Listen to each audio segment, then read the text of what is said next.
Beliau melihat sesosok wanita berbaju hitam, berambut panjang acak-acakan dengan wajah yang hancur, sedang menadahkan tangan.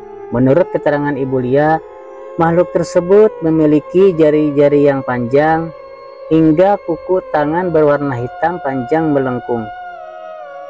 Ya, sosok tersebut dikenal dengan sebutan Angau atau kuntilanak hitam.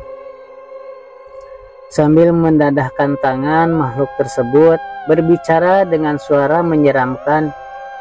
"Minta nasi," tuturnya. Tentu ibu-ibu di dapur menjerit ketakutan. Bu Lia pun seketika berlari kembali masuk ke dalam.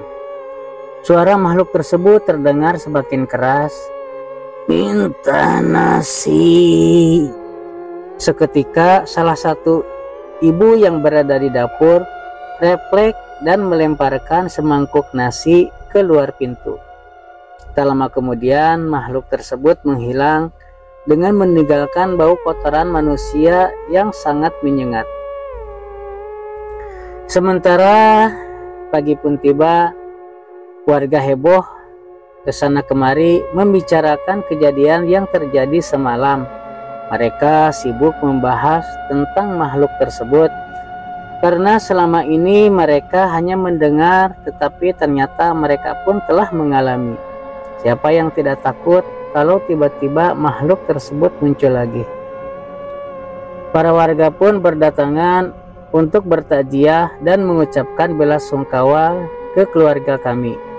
Aku melihat ayah yang sedang menangis pilu sambil menutupi wajahnya dengan kedua tangannya di samping mayat ibuku yang masih dalam keadaan tertutup. Kulihat wajah ayah yang begitu sangat menderita, seperti ia tidak sanggup hidup di dunia ketika tidak ada ibuku. Sampai tibalah waktunya para ibu-ibu syarikat kematian akan memandikan mayat ibuku. Ketika mereka membuka penutup mayat ibu, mereka mendapati ada sebutir nasi yang melekat di mulut dengan posisi tangan yang sedang memegang segenggam nasi di tangannya. Tentu saja sontak orang-orang yang melihat hal tersebut terkejut dan heran. Bagaimana bisa ada nasi di tangan dan di mulut mayit? Mendengar hal tersebut, orang-orang makin bergosip kesana kemari bahwa ibu menjadi hantu Angau sang kuntilanak hitam tersebut. Dikarenakan kejadian tadi malam yang mana ada sosok makhluk yang meminta nasi di pintu belakang. Tentu saja orang berpikiran aneh. Tidak dinafikan lagi bahwa aku pun merasa keheranan. Apakah ini yang dimaksudkan dukun pelet ibuku mengenai dampak dan risiko setelah kematian nanti? Ibuku akan menjadi makhluk mengerikan tersebut atau ibu menjadi budak jin tersebut, pikirku di dalam hati. Sampai hari ini aku hanya bisa bertanya-tanya apakah demikian adanya. Dari malam pertama sampai malam ketujuh kematian ibuku, orang-orang selalu dinampakkan sosok wanita mengerikan itu. Ia meminta nasi putih ke beberapa rumah tetangga yang didatanginya. Pernah suatu sore, seingatku hari ke-6 kematian ibuku, aku pergi berbelanja ke warung kampung sebelah, kebetulan untuk kebutuhan tahlilan. Aku berangkat sekitar pukul 5 sore hari dan pulang sudah hampir mendekati waktu maghrib. Jalan yang kulalui tidak jauh dari rumahku dalam keadaan sepi, yang memang masih belum terlalu ramai penduduk di kawasan itu. Aku tanpa sengaja melihat wanita berjubah hitam yang sedang melintas bagaikan diterbang angin, dengan rambut yang merambai-rambai ke belakang, sedang mengarah ke arah pemukiman, atau kami menyebutnya ke arah darat. Pantas saja orang-orang selalu membicarakan hal tersebut.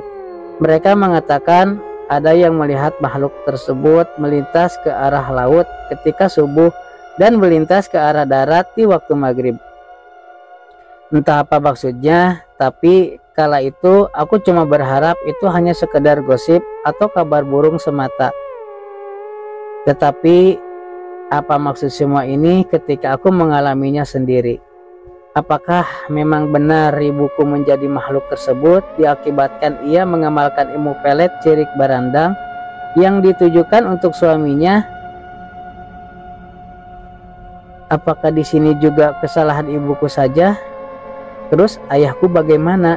Pikirku dengan kesedihan di hati. 8 bulan setelah meninggalnya ibuku, ayahku pun meninggal disebabkan makin lama makin kurus seperti orang memiliki beban pikiran yang berat.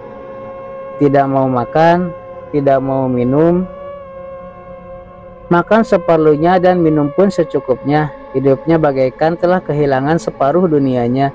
Mungkin begitulah efek yang disebabkan ilmu pelet yang dibuat oleh ibuku dahulu. Sangat kuat dan mampu membolak-balik hati seseorang.